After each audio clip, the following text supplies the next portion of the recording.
Let me begin by thanking the Honorable Speaker of the Ecowas Parliament, Dr. Sidi Mohamed Tunis, for inviting me to the opening of the second ordinary session of the Ecowas Parliament. I also extend my special welcome to His Excellency Umaru Sisiko Embalo, President of the Republic of Guinea-Bissau and Chairman of the Ecowas Authority of Heads of State and Government. I would like to commend the Honorable Speaker of the Ecowas Parliament for the commitment and sacrifice you are making towards promoting regional integration and strengthening democracy and good governance in our sub-region. Your Excellencies, honorable members, distinguished guests, I am aware of the progress that has been made by the Ecowas Parliament since the inception of the 5th legislature in March 2020.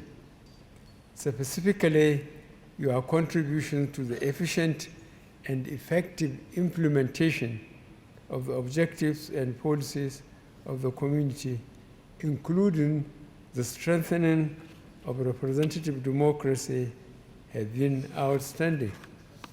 I must also commend you for the tremendous efforts you have invested in making the Parliament visible and relevant to the people of the Ecowas region.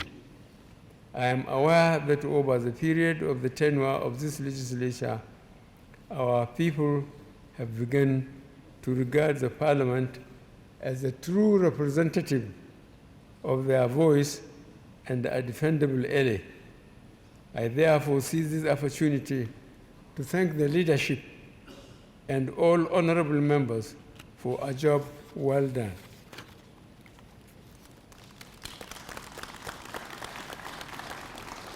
As this second session of the Ecowas Parliament will be expected to consider the community budget, among others, let me emphasize that the global economic downturn has deeply affected the economies of our sub-region and resulted in dire economic hardships for the citizens of the community. I therefore urge you to perform your sacred responsibility of considering the community budget with diligence, while bearing in mind the sacrifice of various countries in the payment of community levy. I urge you to remain conscious of the many challenges besieging the region and be sensitive to the needs of the people. Your Excellencies, honorable members, distinguished guests, since the formation of Ecowas 47 years ago, the organization has evolved in many aspects. We have recorded changes that have affected our demographic composition as well as the social fabric of our population.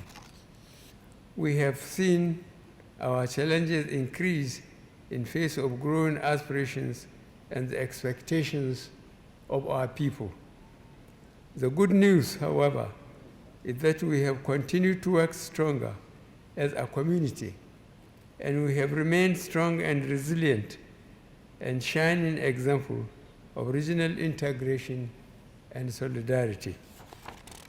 At the moment, the biggest concerns of our region are threat to peace and security, political instability, and the adverse impact of coronavirus pandemic on our economies, as well as the ongoing war in Ukraine. It is on record that the region has not rested on its oars, as we have always striven to evolve effective regional mechanisms to address these challenges. For example, at the height of the pandemic, heads of state of Ecowas appointed me as the Ecowas champion on coronavirus, working with 3 ministerial committees comprising member states' ministries of health, finance, and transportation. We developed an effective response by mitigating the effect of coronavirus on our citizens. Our efforts yielded positive results as the Ecowas region became one of the sub-regions least affected by the pandemic in terms of mortality rate. Your Excellencies, honorable members, distinguished guests, let me reaffirm Nigeria's commitment to ECOWAS efforts with support of our partners to keep the region peaceful, secure, and politically stable.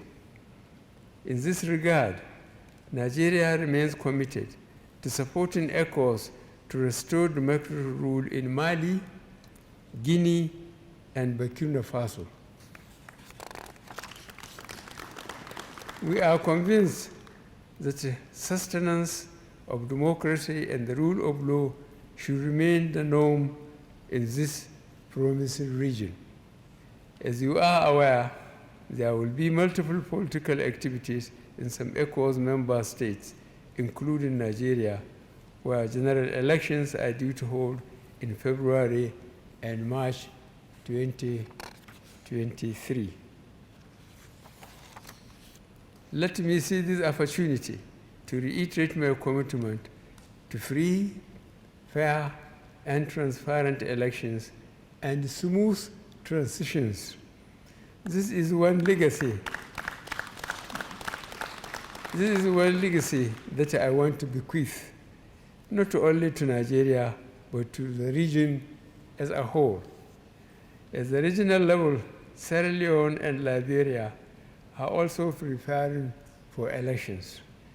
As in the past, Nigeria is ready to stand by any country in the region that is committed to organizing free and fair elections. On the issue of election of members of the ECOWAS Parliament by direct universal suffrage, Mr. Speaker will recall that I gave Nigeria assurance to support the process, provided it is conducted with minimum or even at no cost at all to the community. Let me underscore the ECOWAS Parliament.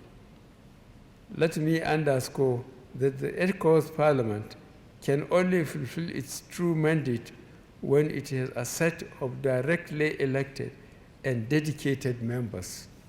I believe that our membership of the ECOWAS Parliament, not drawn from serving members of parliaments of member states, would be a good step towards injecting our regional integration with new energy and initiative.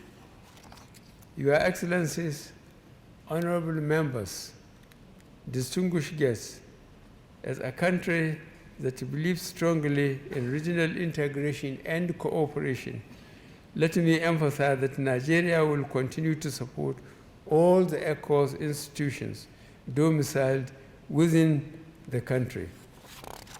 Our pledge to construct a new permanent headquarters for this Parliament remains as irrevocable and strong as ever. I had hoped for a completion and formal commissioning of the project before leaving office. The desire to create an ECOWAS complex housing the Commission, the Parliament, and the Court all in one arena led to the delay.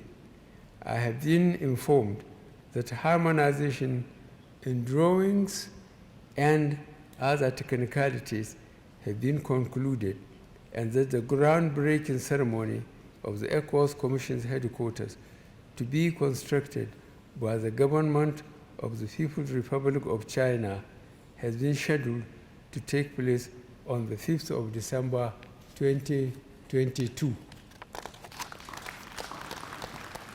Your Excellencies, honorable members, distinguished guests, as I conclude, let me remind us that the vision of the founding fathers of Ecowas was to have a West Africa that is integrated economically with harmonized policies and enjoying free movement of persons, goods, and services, as well as seamless right to establishment.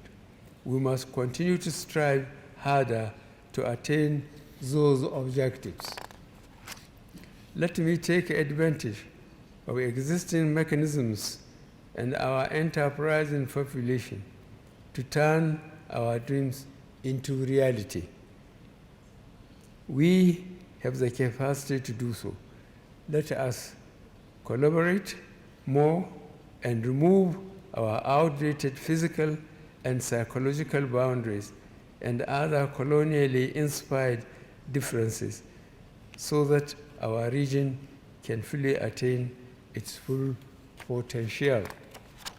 I wish you a happy and productive second ordinary session of the 2022 Ecowas Parliament. I thank you all for your attention.